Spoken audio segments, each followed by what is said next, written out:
Please get ready for the discussion on Patanjali's Yoga Sutras. Let us begin with a prayer. Gently adopt Namaskara Mudra. Let us bow down to the Sage Patanjali and pray for the insights into the sutras.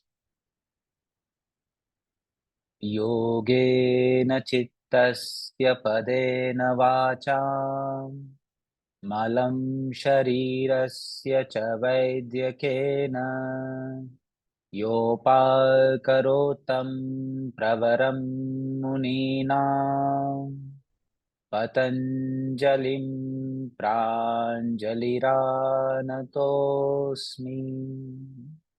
We pray to the sage Patanjali, who gave yoga for the purification of the chitta. Sanskrit grammar for the purification of speech, and Ayurveda for the purification of the body. Dear friends, we shall continue our discussion on the second chapter, the Sadhana Pada of Patanjali's Yoga Sutra. In the last class, we had discussion regarding the Pratiprasava. If you remember, we tried to understand this concept. Te Pratiprasava heyaha sukshmaha. This is what Patanjali said.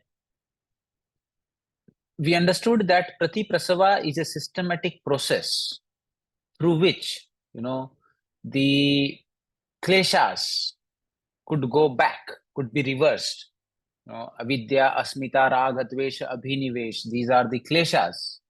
And to thin them out, klesha tanu karuna, klesh tanu karunartham samadhi bhavanarthascha.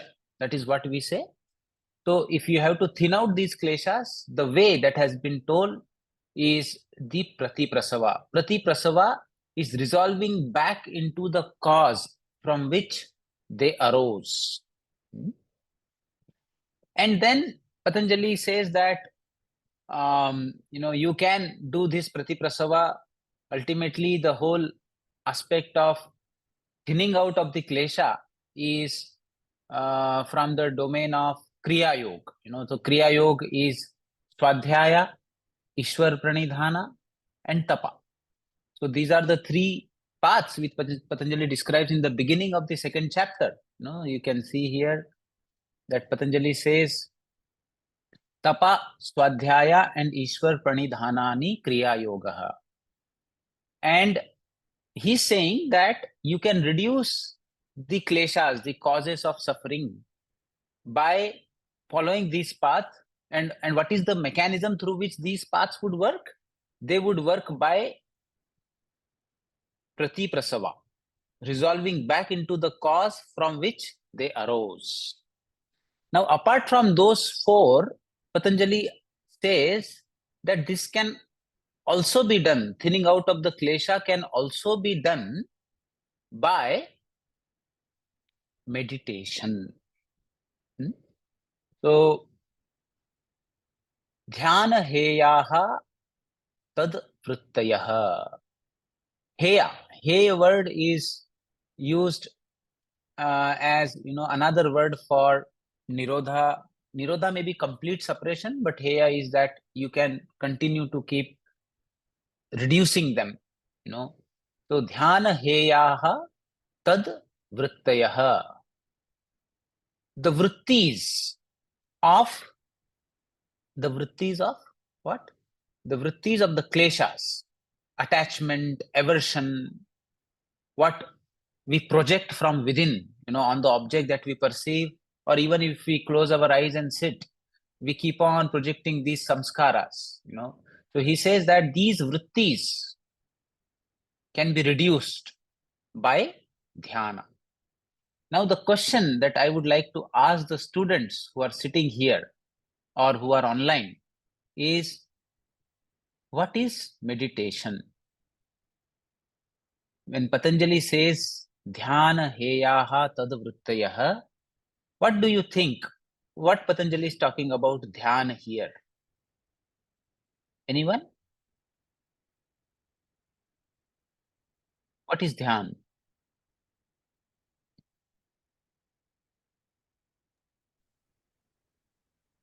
Yes.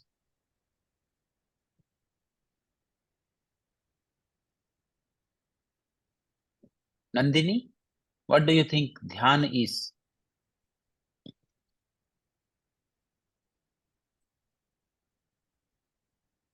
Or anybody else who is there? Effortless meditation. Effortless? Ekagrata, like effortless meditation. Effortless ekagrata. Effortless ekagrata. So let us dwell upon this question, because all of us, are yoga students, and we should be able to get a clear definition of what meditation is, according to Patanjali. It is, if you see, the meditation is a most understood kind of a term, where anything that a person does with his eyes closed is understood as he is meditating, but in the yogic lore, with your eyes closed, you can be in a random state of thinking, which is known as chanchalata. You can be in a state of concentration, which is known as ekagrata, or you can be in a state of intense focus, which is known as dharana. You can be in a state of effortless flow in that focus, which is known as dhyana. You can be in a state where the observer has dissolved. Only the object shines forth. That is the state of samadhi. So many things can happen when the eyes are closed. And we see, currently that by meditation, different people have different kind of thinking process, where on one aspect we see somebody says that doing mantra chanting is meditation. Some people say that focusing on a candle flame, that is trataka, is a meditation. Some people say that just doing your activities with full mindfulness in the present moment is meditation. All these kind of confusions are there. And when for one word there are many definitions that come up, then the yogic tradition points that we should go back to our roots, and the roots lie in the thousands of year old traditional texts. So it is there only that all these confusions should be resolved. So therefore, we are trying to answer this particular question, where we are asking, what is meditation according to Patanjali? So let me just discuss this with you. Fine. So Patanjali, when he uses this word meditation, he uses this in the beginning of the 3rd chapter. What does he say? What does Patanjali say? In the sutra number 3.2, Patanjali says, Tatra pratyaya ekatanata dhyanam. He's very clear in what he is trying to describe. He says Tatra means in that state. So 3.1 is the definition of dharana. So in that state of dharana, pratyaya ekatanata, the unbroken flow of similar mental modifications. Pratyaya is anything that is brought onto the mental surface. So ekatanata means that there is an unbroken state of flow towards that particular object which has been brought onto the mental surface, but there is a single object and there is a flow towards that object. That state of flow has been described as meditation or dhyana. Very recently, in positive psychology, Mihai Csikszentmihalyi also brought into this concept of flow state, But here, this sage is already describing that, saying ekatanata. So, what is that state of dharana where there should be ekatanata? So, we have to understand what is dharana then. So, 3.1 Patanjali says, Desha bandha chittasya dharana. Desha means space. And here we are talking about a mental space. Bandha means getting locked. Chittasya, in the chitta. The chitta getting locked in a single pointed mental space. That state is known as dharana. So on my chitta, I am able to bring about a single dimension of space. It may be, something that is a japa, or it may be an image, or it may be a feel, or a kind of a cognition, or a understanding. But I'm able to put my complete chitta locked only onto that point or that part. It may be feet of my guru. It may be tad japaha tadartha bhavanam. It can be a japa with a particular feel behind it. So when that is initially done and the mind is completely focused only on that, wherever the mind goes again and again, consciously the mind is brought back only onto one object. That state, when you are able to achieve, when the distractions reduce and there is one pointed focus, initially with effort, then it is called as dharana. And then when it becomes an unbroken flow towards that object, then the state of dhyana comes. Now, the question that I would like to, ask is if I am doing it on a candle flame, I have a candle flame at 1 meter distance and I am looking at it, continuously focusing on it, and I am not even blinking my eyes, and there is a continuous flow towards the candle flame. Then, initially I'm focusing with effort, and then after that I'm able to continuously focus on it without any deviation. Will this state be called as a state of dhyana or not? Anyone?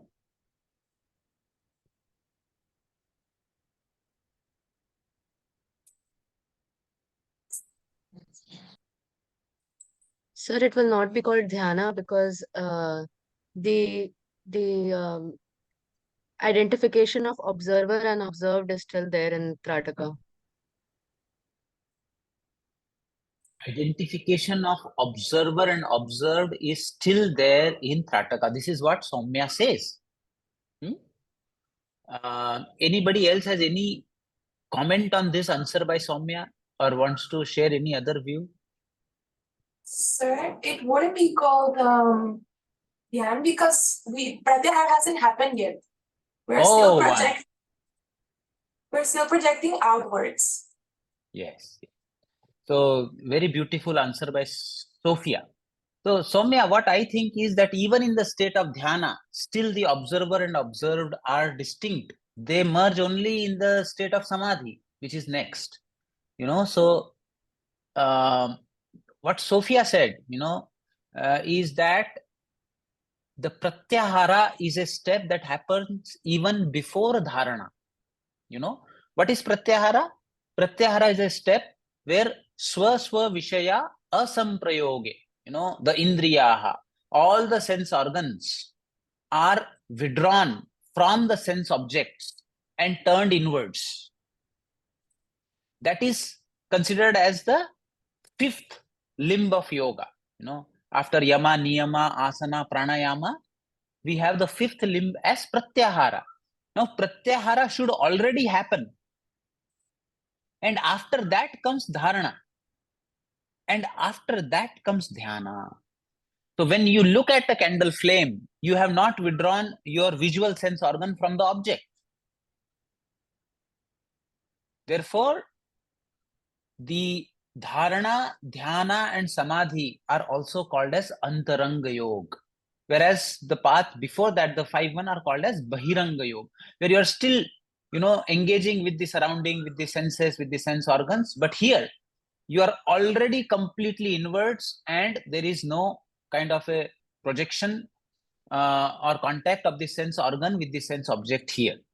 So this has to be understood, and that is why I would say that Trataka is not a meditation. It is a kriya that should be done even before asana, so that one is able to sit still for a longer time. So it is a cleansing process to prepare oneself for asana and pranayama. But dhyana is an advanced state. It is so anything, in that sense, if you hold on to one object, if you listen to the sound that are falling onto your ears, or you are watching your breath, even watching the breath is somewhere that you are being drawn out. You are still, your organ of touch, sense organ of touch is still active, so you will not say that mindful watching of the breath also is meditation according to Patanjali. That will be called as another state of we can say ekagrata, where it is also a kriya. So if you hold on to one sense object which is in contact with the sense organ and focus on that particularly, then it is a preliminary step for dharana. After that, you have to give it away, do complete pratyahar, drop that also. And then when you start dealing only with the mental space, there is no contact of any sensation at the bodily level. Even if you are observing the sensations in the body, your heartbeat, itching somewhere, or some cool sensation, hot sensation, all those sensation watching also is, according to Patanjali, will not be called as meditation, because it is still not allowing the complete pratyahara to happen. Okay, now when we understand that meditation is a process where you have closed down all the sense organs, you are completely inwards, and then between you, the observer, the only observer that remains is what your mind projects in mental space. It is then that meditation begins. Now, as you recollect, in the last class, I told you that you will not be able to understand Patanjali's Yoga Sutra unless you understand the concept of chitta. What is chitta? And in essence, understand when Patanjali defines yoga as chitta vritti nirodha. What is happening in this nirodha? Until you understand the tattva, the essence of this phenomena, you will not be able to understand what is going on in Patanjali's Yoga Sutra.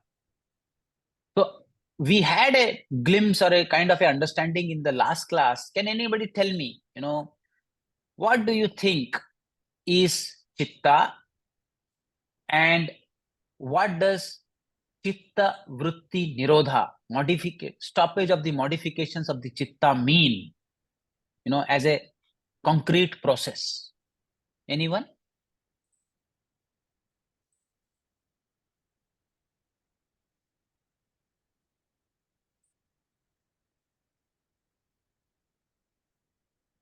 What is chitta first?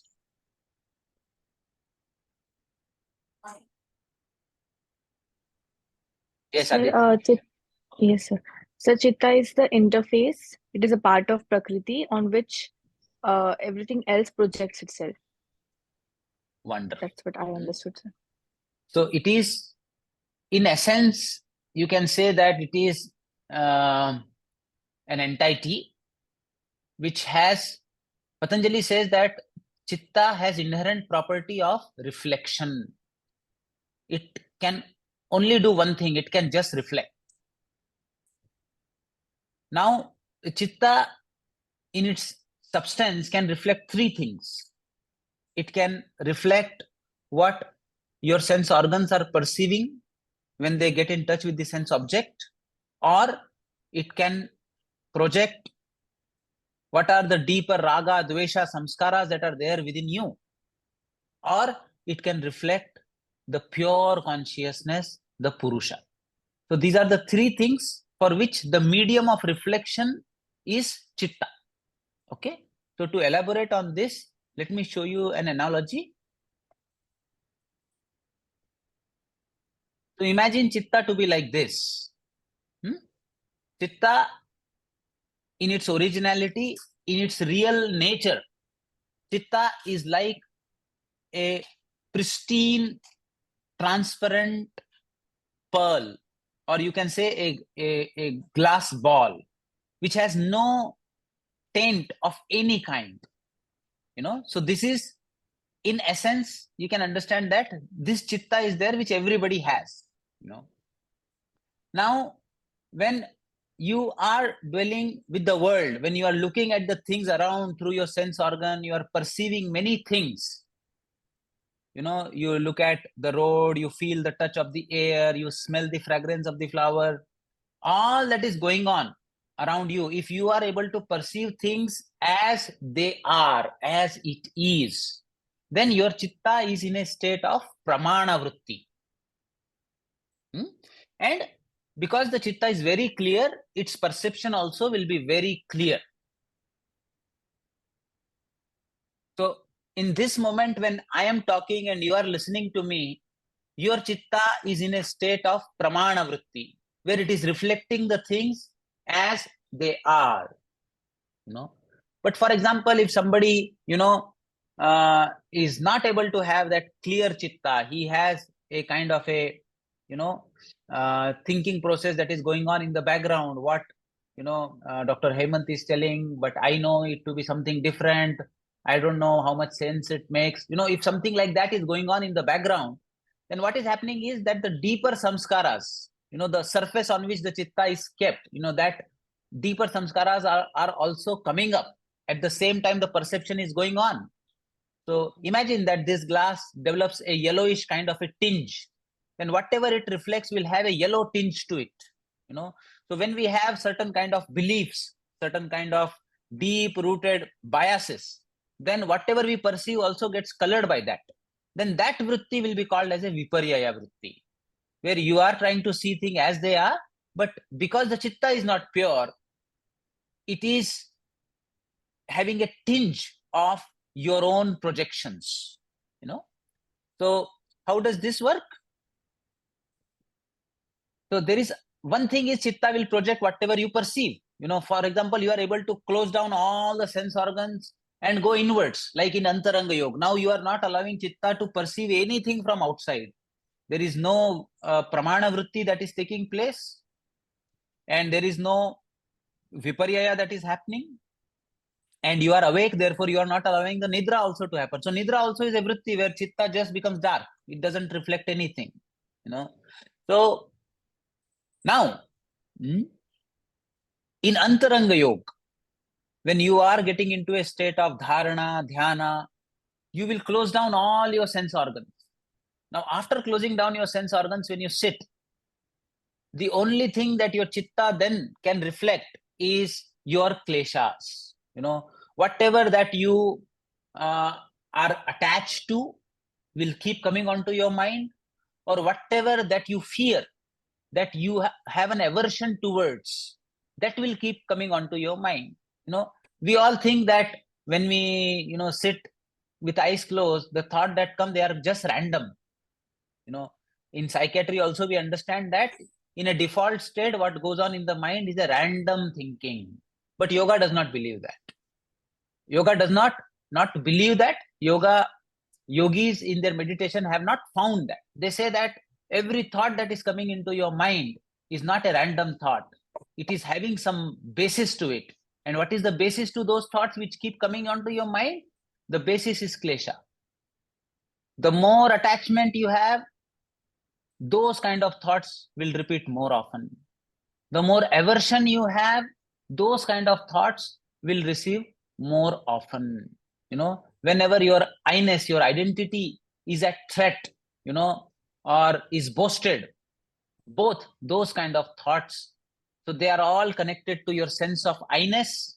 And in that sense of I-ness, sometimes there is a threat to the I, sometimes there is a boasting to the I, and only those two kind of thoughts keep coming onto the mind, directly or indirectly.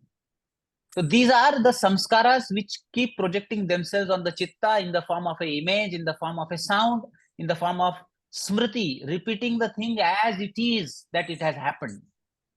So all the vrittis keep projecting themselves on the chitta, including nidra, including sleep. And that is why pramana also is called as a vritti, because it is also a projection on the chitta. So now this is the state at the time of pratyahara. What has happened here? My body is calm, my breath is settled, my senses are withdrawn, and now my mind is into its thinking process, where I am able to appreciate that, okay, this thought, it is coming from raga. Okay, this thought, it is coming from my dvesha. I'm just able to appreciate that. And now I decide that I have to transcend this. Now, how long will this go on? That I will just keep thinking and the thought of attachment and aversion will keep coming to my mind. I want to transcend this. So it is here that I start a new process, which is not there by default in my chitta. The process is, I put a pratyaya. I put my own object onto the chitta and not allow this process of the vrittis keep coming from the kleshas. I bring another input to it. Say, for example, I say that I am onto a path of bhakti. I am a Krishna bhakta. And what I will do is I will start reciting a Krishna mantra. So I say, Om Shri Krishnaya Namah. Om Shri Krishnaya Namah. Om Shri Krishnaya Namah. And while doing that, on my mind, what I imagine is that my feet is kept at the feet of Krishna, and I'm continuously just bowing down to Krishna and surrendering myself to him. Or it may, if you are not a believer, you start some kind of a cognition within you, focusing on that the observed keeps changing, but the observer remains steady. So I just want to be an uninvolved observer of whatever that goes on, and in the mind again and again, I may use certain kind of cue, certain kind of sound or certain process where I'm again and again reminded of myself that I am not this. Neti, whatever that has the nature of coming and going is not me. And I step back and observe without involvement. Even that, is a cognitive process. So you put a mantra, you put a feel, or you put a cognitive process, which is not there by default in chitta, but you are actively putting it, and you start practicing that. You start it by giving some time separately in a day, and gradually over a period of time, you start building on it. Whether you do tapa, swadhyaya, or Ishwar pranidhana, in all those processes, somewhere you are addressing your chitta. In tapa, you say that I will do pranayama or I will do yogasana, and after that, I will sit still and just observe whatever that goes on. So stillness, or people also have done this in the form of doing their duties, doing their karma, in such a way that they do not have any kind of attachment to the fruits of the action. So ultimately, after doing all that, I sit and I look into my own chitta. So this pratyaya, that thought that I put into my chitta, which is not there as its nature by default, that can be understood as, so now the state of chitta is either it will project the samskaras or whatever it perceives, or the mixed thing. But if I am able to put a thought into it, so see here, what is going on here is that apart from whatever that are deeper impression, Prakriti has two ways of projecting into chitta. One, what you perceive, and second, what comes from your subconscious mind, and in the form of attachment and aversion and thoughts. Now, over these two things, if there is a third thing that starts coming up, where you can see that some rays of sunlight are falling onto this ball, and it is slowly starting to bring a glow onto this ball. Now this glow is coming because the white light of the sun, which is everywhere actually, if you put it through a convex lens, then it will become focus light and it will go onto the chitta. And when the more focus it becomes, the more chitta will shine through it. So this focusing of this particular light on the chitta is known as dharana. Now what will happen if this bright light, the sun ray, which is the reflection of the Purusha, starts getting more and more focused onto the chitta? So in the beginning, it may be interrupted by the deeper samskaras that come up or what you perceive from outside. In the beginning, it will be interrupted. Your japa will be interrupted. Your prayer will be interrupted. Your bhajan will be interrupted. Or your jnana yoga cognition will be interrupted by distraction coming from within or outside. But as you keep on doing abhyasa, tatra sthito yatno abhyasah satu dirghakala nairantarya satkara sevito drudbhumihi. Then you become concrete in your abhyasa again and again. Then what will happen? The flow of that light onto the chitta will become unbroken, uninterrupted. And it is that state which is called as dhyana or meditation. When that state comes slowly, you will see that the light will start bringing more and more glow to the chitta. And as the glow into the chitta keeps on increasing, what is happening to the vrittis of the kleshas, which are coming from outside, the pramana vritti, the viparyaya vritti, the nidra, the smriti, everything is undergoing a nirodha. At the same time, what is happening to the vrittis which are coming from within me, my own samskaras? So even those vrittis which are of vikalpa, they also undergo a nirodha. So when chitta reaches a state of perfect dhyana, then what happens? There is reflection of only the Purusha and suppression of all the impressions of the Prakriti, whether they are inward or outward. And it is this state of the chitta which has been called as chitta vritti nirodha. And this is what yoga is. Patanjali says the definition of yoga is yoga chitta vritti nirodha. Which means that we are saying that when you are able to reflect that Purusha onto your chitta to the extent that there is no other vritti that remains, in that state, you are in a state of yoga. Yoga means to connect. You have connected with the Purusha. Even if it is happening for a fraction of a second, it is yoga. When you bow down in complete gratitude in a temple, keep your head down on the feet of the god, and your chitta projects nothing else but only that ray of light of your gratitude, then that is yoga. So in the beginning, this yoga happens in an interrupted fashion. But as you grow on the path of yoga, it develops an uninterrupted flow. And that state is called as yoga. So this is what I wanted to discuss with all of you. Now we can take up some questions on what we have discussed, because this understanding is very, very fundamental if anybody wants to study Patanjali's Yoga Sutra. Okay, so I see a question by Aditi here. A state where we touch in sir, I have a question. What about open eyes meditation, where one keeps eyes little open but is not looking out and is turned inwards? Very good question. So here, Aditi, the eyes which are barely open are open just for the name's sake. There is no energy that is flowing outward through those eyes. So the person is completely turned inwards only, and we will call it as pratyahara only.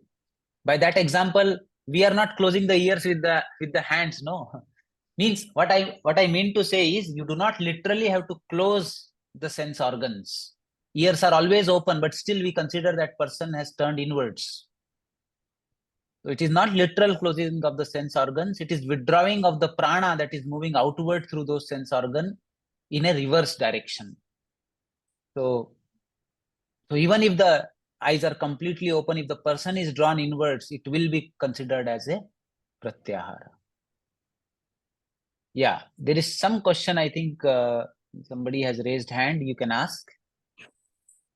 Sir, you have told like initially, you have told like mantra japa, Om Krishnaya Namaha, and you're like imagining your head on Krishna's feet. So it becomes a imagination or vikalpa. It will be a vritti, no, sir? So there is, you are correct, Gautam, you are correct, in the sense that you are bringing something onto your mental surface, where in the beginning you use a vritti to suppress all other vrittis, but they are called as sadvrittis. So the vritti which in the beginning uses the samskaras only, to connect or reflect the Purusha. So these, even whatever you are thinking, you are analyzing thing in Jnana Yoga, that also, even being an observer and trying to watch it, is also a vritti, because the concept of being an observer also is an imagination. You put something into your own mind, an idea, where I am the observer, I am observing, things are moving, coming and going. Or whether you get into the path of bhakti, in the beginning, these will be vrittis only. But over a period of time, what happens is, these vrittis which we are putting are the conscious vrittis, which we are voluntarily, in complete awareness, allowing our chitta to be colored with, and among all the vrittis that are there where you are not aware, the vrittis of tapa, the vrittis of swadhyaya, and the vrittis of Ishwar Pranidhana have a purificatory property on the chitta. Okay, so Kriya Yoga. Kriya Yoga is Klesha Tanu Karunartham Samadhi Bhavanarthascha. For that only Patanjali has given Kriya Yoga. So what does this Kriya Yoga do? This generates the kind of vrittis on the chitta which cause thinning out of the kleshas. And by thinning out of the kleshas, these vrittis bring samadhi bhavana, means reflection of the Purusha. Why does that happen? Why only these vrittis have the purificatory property and why not any other vritti? It is because all the three vrittis are such that they bring down your asmita. So wherever your asmita melts away, to melt asmita also, there are these kind of vrittis. Therefore, Patanjali, when he describes about vritti, he says, vrittayah panchatayah klishta aklishta. So we basically are trying to move from the klishta vrittis to aklishta vrittis. So as a beginner, we reach that state, and in dharana, in dhyana, we bring aklishta vrittis on the klishta vrittis and cancel them out. As Soumya was saying in the class, it works like noise cancellation. How does noise cancellation work? The sound, the noise is coming in a waveform in a particular direction, and your headphone, what it does? It does a reverse wave and cancels that noise. So in the same way, you generate exactly opposite vrittis of what your default mode of kleshas projects. And these vrittis start cancelling out themselves. And then what remains is samadhi bhavana. Slowly over a period of time, you reach a state where you are able to go even beyond those vrittis. You completely start melting away. So therefore, you begin with a japa, but there comes a step where even that japa you tend to drop out and you merge with something higher than that. But as a beginner, you are very correct. We are replacing one vritti by another vritti, but by a klishta vritti by a aklishta vritti. And it has purificatory properties because the vrittis of tapa, the vrittis of swadhyaya, the vrittis of Ishwar pranidhana have a property that they dissolve the asmita, and by doing that, they purify the chitta from the kleshas. Yes, sir. In that sense, we can understand that if you have dust on a mirror, you want to pour some drops of water. But dust is also matter, water is also matter. But dust and water work in a opposite direction. And ultimately, what it results in is that two opposite forces of dust and water coming together, giving you a result that your mirror is purified. So in this sense, we have to understand that in the matter, everything is available, but you have to choose what is needed for you, depending on where your chitta stands. Good question, very beautiful question. Okay, sir. Thank you, sir. Okay, we have some question online. Dr. Rama has asked, sir, thank you so much. What is the difference between meditation and sleep? What happens to the observer in both states? Such a beautiful question. What is the difference between meditation and sleep? Basically, rather than going into my own projection, I always go to Patanjali. So Patanjali uses the word pratyaya when he defines both these. Patanjali says meditation is tatra pratyaya ekatanata dhyanam. There is a pratyaya, there is a substance in the mind which is coming from Kriya Yoga, which is reflective of the Purusha, and over that a unbroken flow of consciousness on that object is known as dhyana. The light keeps on blowing. Like you pour oil from one jar to another, in that smooth flow. You do not want the oil to even get interrupted. You want it to go in a complete smooth flow. If it interrupts, then you feel little, disturbed. So here, what is happening is, even on Shivlinga, you see that when people pour water on the Shivlinga, people say that your stream should not break. You pour water in such a way that it goes in a smooth single stream, unbroken. Why do we do that? That means that our dhyana should be like that. In this way, the dhyana has to flow towards the object. So in that way, you can imagine that meditation is a state where there is a smooth rhythmic flow of a river of consciousness towards the object of concentration. Whereas what is nidra? Abhava pratyaya alambana vrittir nidra. There is no pratyaya only, towards which there is something should flow. It is just a kind of a rest. Nothing happens. The chitta is not projecting anything. It is, the screen has just become blank. In between two shows of the movie, one movie starts and another movie ends. In between that, the screen is just blank. So like that the chitta is, but it is not considered as a very evolved state, because ultimately the purifying vritti is also not there. Nidra is not considered as a purifying vritti. Patanjali did not include tapas, swadhyaya, Ishwar pranidhana, and nidra as kriya yoga, right? So nidra keeps you wherever you are, Swami Vivekananda, somebody asked this question to Swami Vivekananda. What is the difference between nidra and samadhi? So Vivekananda answered very beautifully. He says, when a fool goes into sleep, he wakes up as a fool. But when a fool goes into samadhi, he wakes up as a wise man, because his chitta is significantly purified when he comes out of samadhi. So then he is able to reflect the Purusha much more than what he was reflecting before going into samadhi. That is why he becomes a wiser man. But when you go into sleep, you reflect the Purusha to the same extent as you were reflecting before. And if you sleep excessively, then you will reflect the Purusha even less.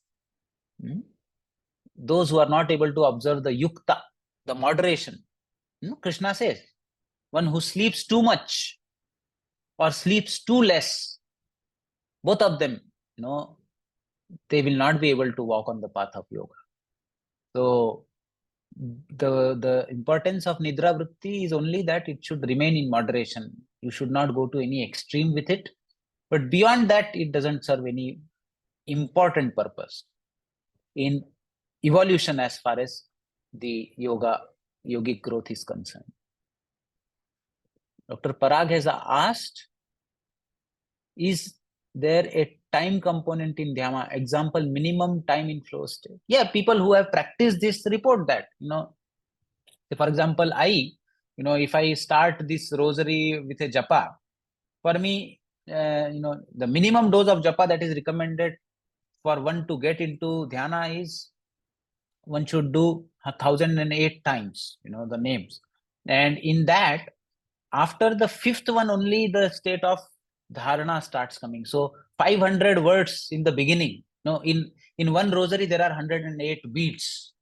So you start with one, you keep on doing it. Only after the fifth rosary, this is my subjective experience, that you feel that you are starting to get into a kind of a zone where there is a continuous uninterrupted flow. And the real, dhyana kind of a state comes after 8th, between 9, 10th, the last 3 are the one which. So this is what usually people have observed, but depending on what kind of kleshas are there, what is the intensity of those kleshas, whether the kleshas are in the form of tanu, whether they are vichinna, whether they are udara, it will require that much more time. If you are in a state where your kleshas are tanu state, very thin, sukshma, then you can get into meditation quite fast. Whereas if your kleshas are in a udara state, then you will require the japa for a considerable longer duration of time. So it is a relative kind of a answer. Varies from person to person. Anything else anybody would like to ask on the understanding of Patanjali's Yoga Sutra that we developed today?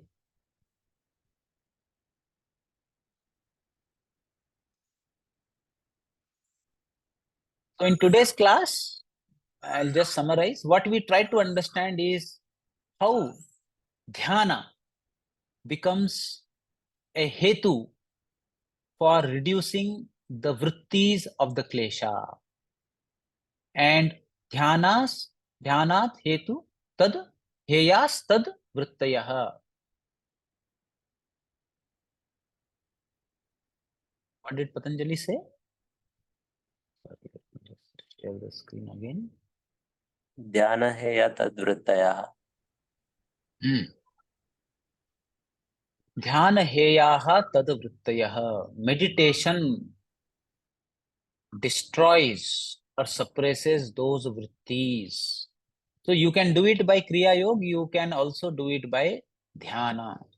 And then from the next class, we will get into a entirely different dimension. Now Patanjali wants to go into the details of what is the origin of these kleshas, how they form karmashaya, and how they become the agent for several experiences that a human being has in terms of birth, death, and the bhogas, the sensory experiences that we have throughout our life. No, what is there? I take birth, I die, and in between I go through various experiences. He says this cycle keeps repeating, and what is there as a fundamental basis of all the 3 phenomena? It is your karmashaya, the impressions of your karmas. And which karma form impression? The karma that are being done with klesha in the background. So if kleshas are in the background and then the karma is done, then it becomes a part of karmashaya. it becomes a part of that kind of a impression which is going to decide your future, which birth you are going to get, which kind of body you are going to get, with that body what kind of experiences you are going to have, and then with those kind of experiences when are you going to die. So all this is predetermined by the karma that you are doing right now. Sati mule tad vipako jati ayu bhogaha. So in the next class, we will go into the depth of this very, very interesting topic. Okay. Thank you very much, all of you. Namaste. Thank you, sir.